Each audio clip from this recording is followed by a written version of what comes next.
The Community Garden Surprise. This is my summer story. It all began on a very hot morning in July. I was sitting on my front steps, wondering what to do, when I saw something interesting across the street. There was a big, empty space filled with nothing but dirt and stones. My neighbor, Mrs. Gable, was standing in the middle of the dirt. She was holding a tiny packet of seeds and a very big shovel. She waved her hand and asked if I wanted to help her turn the empty space into a place for everyone. I ran over as fast as I could. We spent the whole afternoon digging. Mrs. Gable showed me how to make little holes in the earth with my thumb. We tucked the seeds into their dark, cozy beds and covered them with a blanket of soil. Mrs. Gable said that gardens, like friendships, need time and care to grow.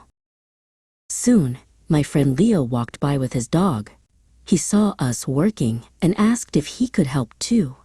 I gave Leo the watering can, and we took turns giving the thirsty seeds a drink. Leo laughed when the water splashed on his sneakers. A few weeks later, something magical happened. Tiny green leaves started peeking out of the ground. My friend Samara came over to see. She knelt down low to get a closer look at the little sprouts. We promised to protect them together. The garden wasn't just for plants anymore. It was for people. Mrs. Gable and Samara decided to make the garden look even friendlier. They found some old pieces of wood and bright paint. Together, they painted a big sign that said, "Everyone is welcome."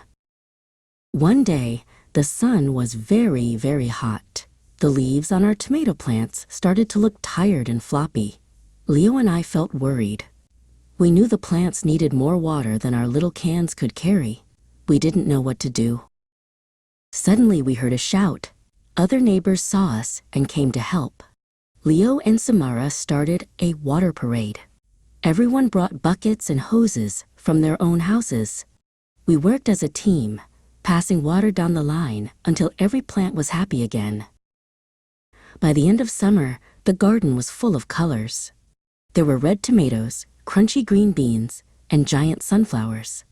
Mrs. Gable called us all together for a surprise party.